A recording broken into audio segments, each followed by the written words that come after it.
Hey guys, welcome back to my channel. This is the first video of a 12-part video series here on YouTube of what we do in our market garden month by month. Starting today with our first video in January, probably one of the slowest and relaxed months here on our farm.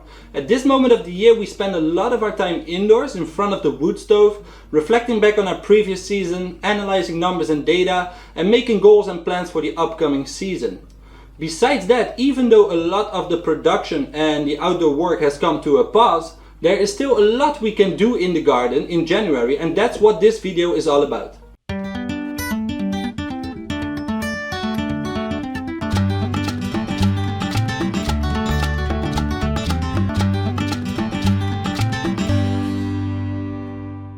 Hey guys, if this is your first time here, my name is Moreno from thedutchfarmer.com, and on this channel we cover all things market gardening. We cover a production side, business side, and everything in between to inspire and educate the next generation of small farmers. And if that is something that you want to be part of or want to know more about, then consider subscribing to our channel right now. And with that out of the way, let's jump right in. Usually the days in January here in Eastern France, zone 7ish, 8ish, are cloudy, wet and pretty chilly. Not the most inviting time to go outside in the garden, let alone work in the garden. But with the holidays behind us and with the sunlight increasing each day, it's not long before a new growing season starts. And when it starts, we better be ready. When the weather clears up, it's the perfect opportunity to go outside and start doing a little bit of preparation work.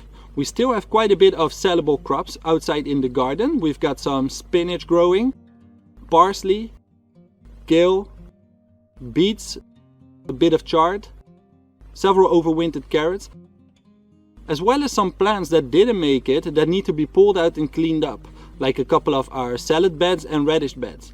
Some of these beds look really bad at the moment, so what we're going to do is we're going to completely empty them and make sure they receive a fresh new layer of compost so they'll be fertilized and ready for spring plantings.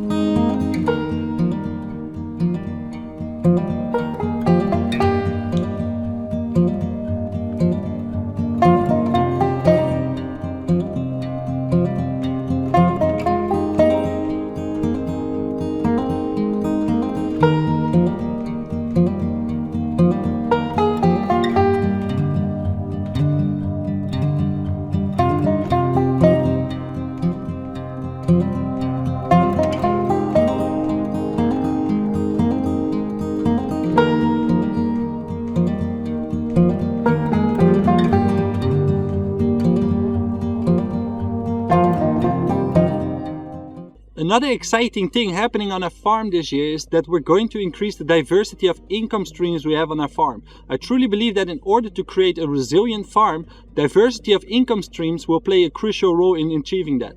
Therefore, this year we're going to sacrifice plot 1 and 2, and instead of growing annual vegetables, we're going to plant perennials and start a small plant nursery.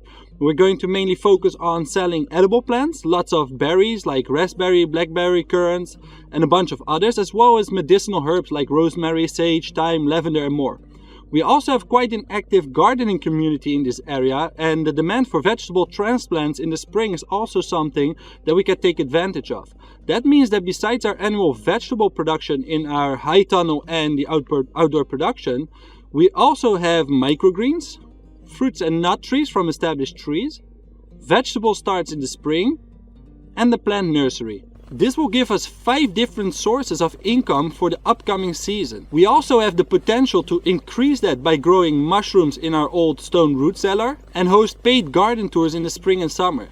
But I'm pretty sure that with the 5 different streams of income and work for the upcoming season, it's enough to keep things interesting here on the farm. I know that on my YouTube channel, most of the stuff that I'm talking about is related to starting a small scale market garden. And I truly think that if you want to delve into farming, market gardening can give you great opportunities to get started on a relatively low initial investment. And if you're a bit resourceful and not too picky, you can even do it on rented land, just like what we are doing here. Then once you get started, you have to do everything within your ability to get your farm functioning as soon as possible. And then once you reach that stage, you can then venture out into creating multiple income streams from your farm and create a highly efficient and resilient farming enterprise, and not the other way around. First focus on making a living, and once you reach that level, you can then start playing around with other things that might be a little bit more in line with your interest or ideology. Another task you can do in January if you have trees, shrubs or perennial flowers is to clean them up a bit and give them a little bit of a pruning. Get rid of dead leaves, flower stalks, and give your trees a little prune wherever it's needed. The great thing about doing this is that you'll free up space for new growth. Also, by removing decaying material like dead leaves, you will make it less inviting for slugs, which can become a big problem for your early crops.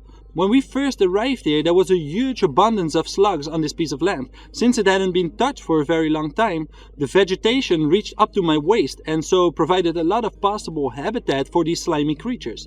Ever since we converted the land into the farm it is today, which I cover in this video, we barely have any problems with slugs anymore. The key is to keep the area as weed free as possible and always clean up dead and decaying material between and around your production.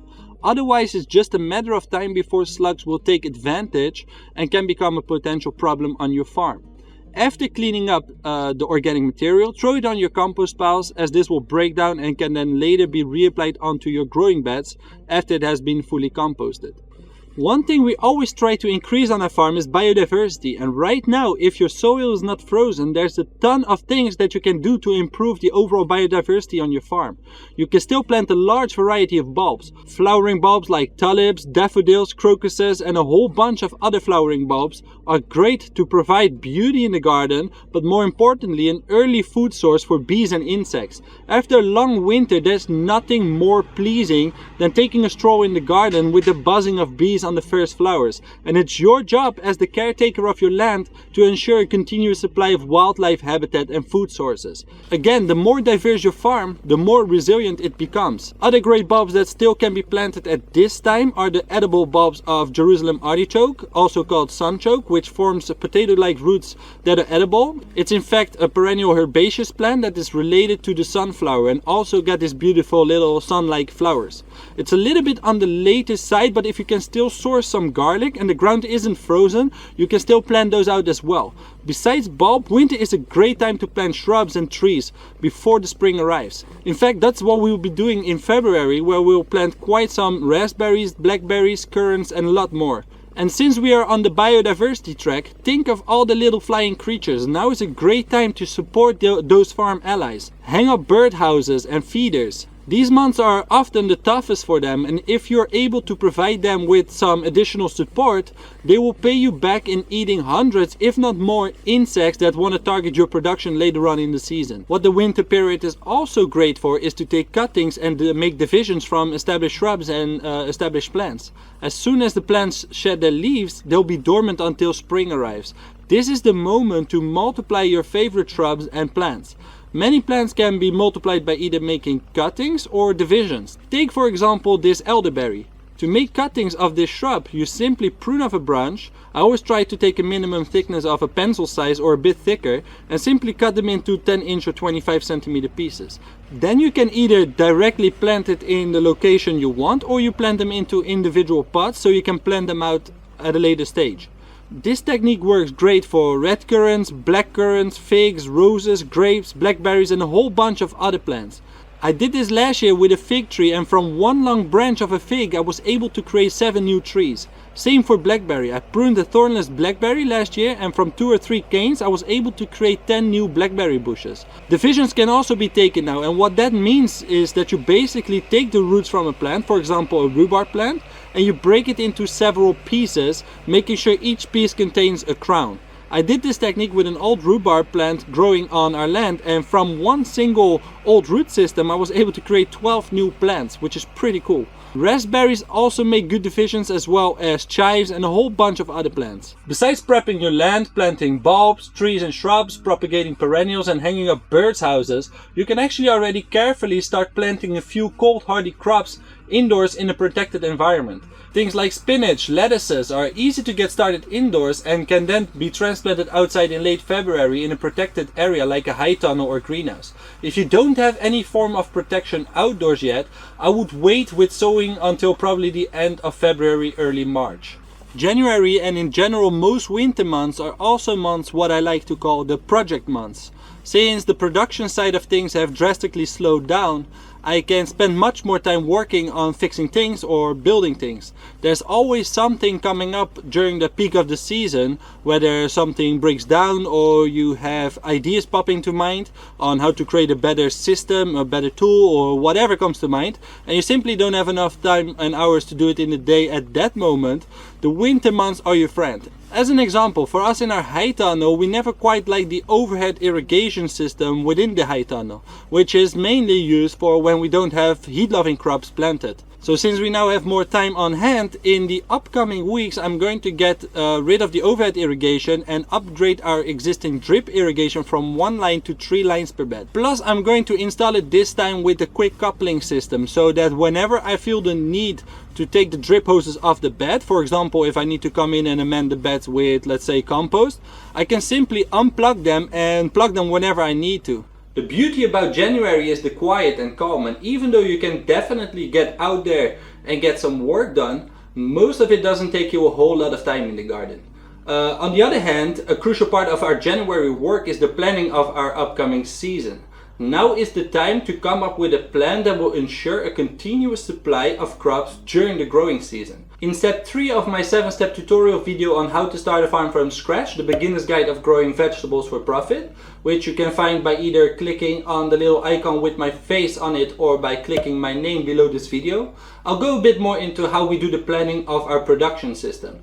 Basically, we start with the end in mind. We need to come up with a financial target that will allow us to live our chosen lifestyle, pay our bills, and make enough money to put on the bank.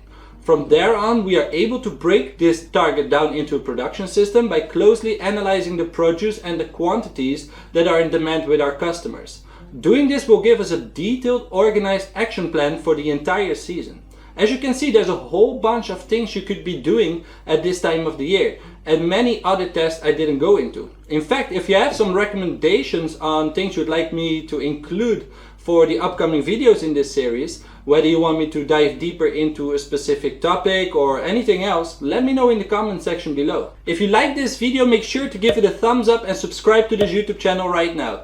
For more information on how you can start a farm, head over to thedutchfarmer.com, grab our free guide, and make sure to watch our other videos and tutorials here on our channel. As always, thanks for watching, rest well, and see you in the next video.